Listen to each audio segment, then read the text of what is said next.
Now, Bovada and BetUS have been around for many years and are two of the most recognizable and reputable names in the gambling industry. Both sportsbooks offer similar features and are trusted by millions of bettors every month to wager on sports. Personally, I've used both of them for quite some time. However, there are three areas where Bovada sort of has them. So let me explain. Okay, first, let's talk about bonus offerings. Now, if you look at the bonus pages for both sites, you're going to notice Bovadas are much more attractive for first-time players. And that might not seem like a big deal, but getting free money out the gate is very important to grow your initial bankroll. The second reason I like Bovada is they have 24-hour customer support. This is something that's hard to find on any online casino or sportbook in general, but they do have it. And lastly, they have one of the largest online poker rooms in the world. So if you like to play poker, you can't beat it. So when we bring all this together, both sites do have a lot of the same things in terms of offerings, but Bovada excels in those three areas, which are important, to first-time players and people who become regulars. And to wrap things up, I'd like to pull up a recent session I played on Bovada Poker at the 500 no limit tables where we got a nice winner. So you guys can see the software in action. Of course, if you'd like to learn more about Bovada, grab a bonus for them or get on our poker newsletter where we send out one email a week on updates. We'll have some links below in the description. Don't forget to tap that like, and let's get into some of these hands. Also, feel free to message me below in the comments as well. If you guys have any questions, concerns, or need some help with your game, I'm always here to help out, and that's what it's all about. Also, if you could just tap that like button as you're watching this, definitely would appreciate it. And this one, definitely stick around to the end too, because we got up to, I think, close to $1,400 in this one. So, we were doing some things right, and things were going right in this session too. I think I played this one only for about an hour, which is nice. So we got a pretty good profit in this one. Now this hand was tricky. This was a very tricky hand to start things off with.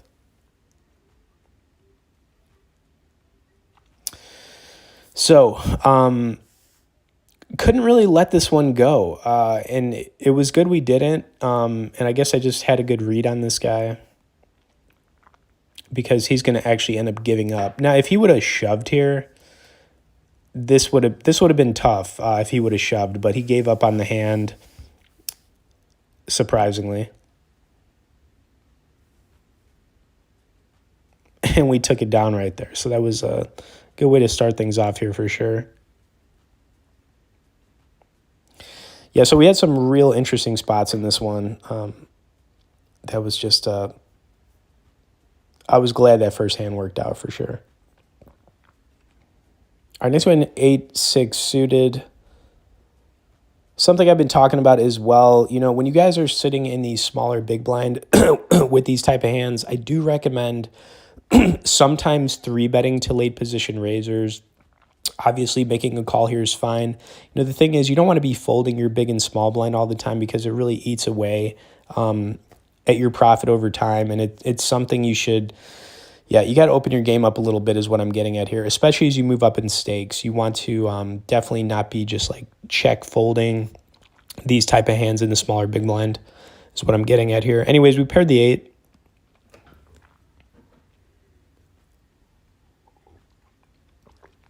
Okay, 7 on the turn. Now, we have second pair to this board, but we could still obviously turn, another 8, maybe get a 6 here on the river. I'm not folding is what I'm getting at here, so I'm definitely not going anywhere if this guy bets.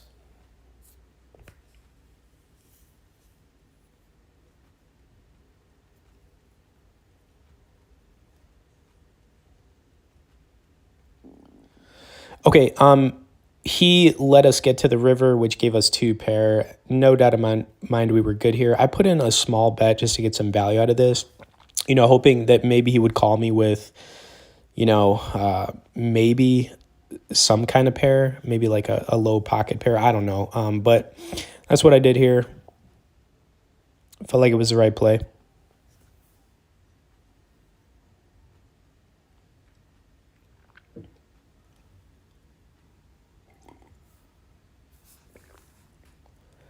Okay, and he thought about it, but he folded. It is what it is. And that's kind of one of the reasons there. You don't want to be folding, your smaller big blind with those type of hands.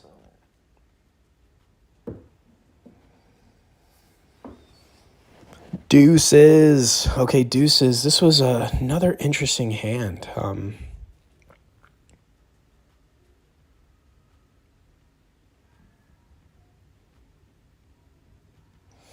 Now, obviously, we're looking for the deuce. Best case scenario. Okay, bunch of low cards. Of course, the 3 came out and not the 2, but you got to think about it. You know, when somebody's opening from early position, a lot of the time they've got a couple of over cards to the board. Okay, 10 on the turn. Didn't really change a whole lot. Not exactly putting this guy in a 10. Plus, you got to figure the odds of him having a 10 a lot less likely because there's 2 out there. Add on the fact that you know, I could try to make a play, which is exactly what I did here.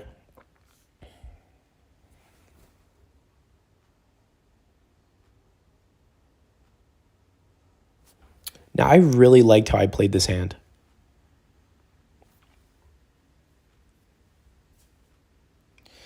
Okay, and it worked out. We won with the deuces. Okay, next time we had pocket tens, kind of keeping things rolling here, playing some good poker, putting in some good, you know, I guess almost semi-bluffs. I didn't check the hand history to see what that guy had, but I'll tell you what, I did like to play with the deuces. I couldn't just let it check. I didn't want to let it check. I was really just representing the 10 in that hand, so that's what I was doing. Pocket tens. Okay, we're going to have a couple scenarios in this session with pocket tens. Both of them, I think, worked out good. I think this first one worked out good.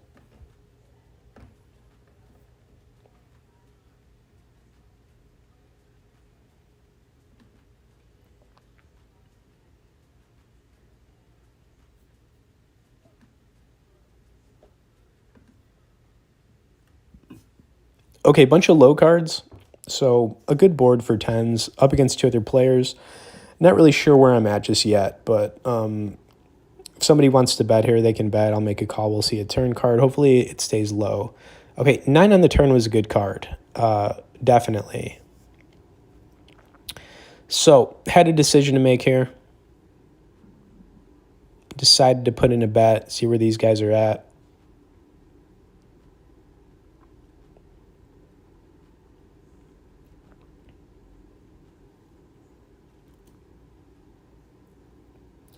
Yeah, player 2, I felt like he probably had a couple overcards.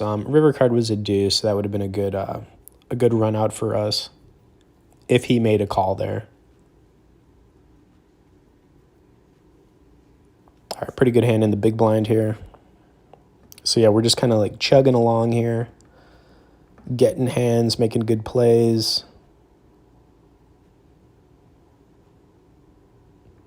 Not getting too crazy. But if you think about it, we started this session off with the 7s, so it's always nice to get into a poker session and things go your way from the get-go. You know, we obviously had a nice, win on that first one. Okay, king 7 in the small blind. So here's another situation what I'm talking about. Like, you definitely want to make a call with this because you have money in the hand already. Plus, you're suited. You know, if I had a jack 7 suited here or queen 7 suited, I would still make this call. You know, but here we go.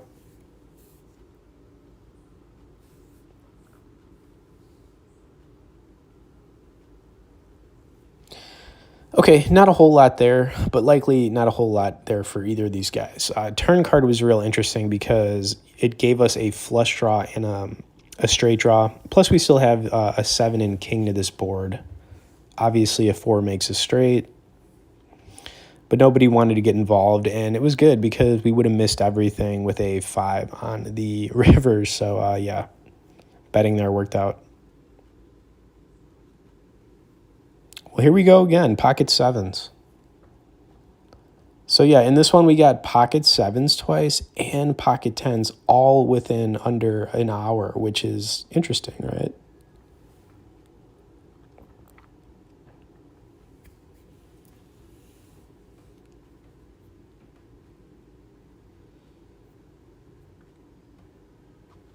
I was put to the test with 7s in this hand, and I don't know, running it back here, I'm curious to know if you guys think this was a good fold or should I have made a call. Obviously, this was a flop that, once again, a bunch of low cards, which is usually good for what we have. Turn card was a 3. What I didn't expect here was the raise, though. This is what really threw me off.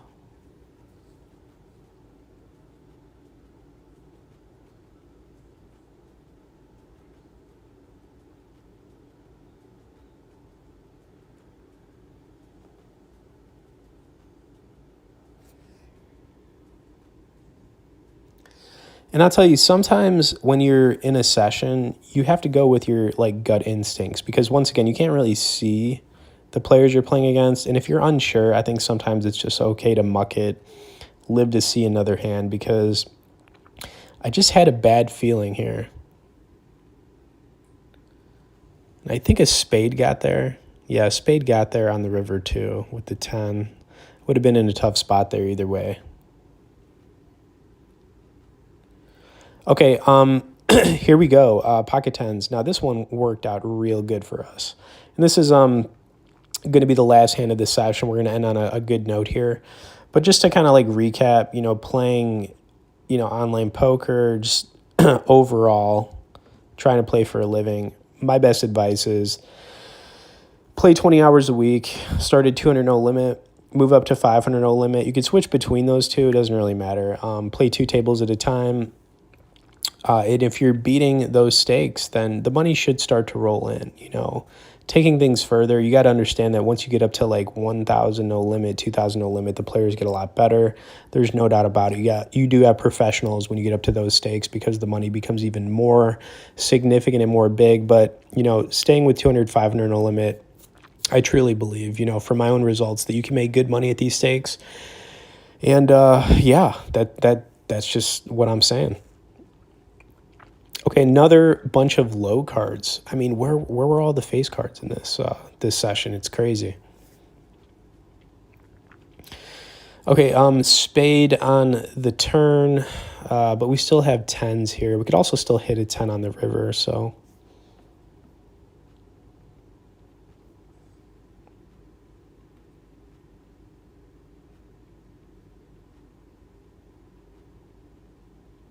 Hope you guys are ready for this one.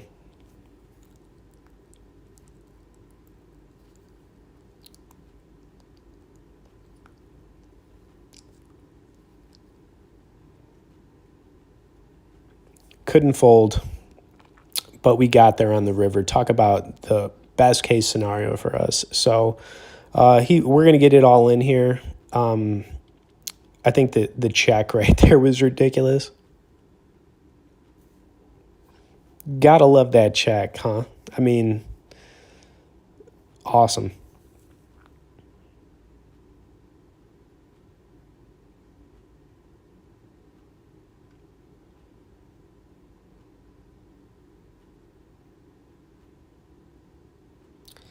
So he did have the ace-high flush, which is real rough for that guy. But it is what it is. Anyways, hope you guys enjoyed this one. Like I said, definitely subscribe. You can get on our newsletter by checking out those links directly below in the description. As always, thanks for watching this, guys.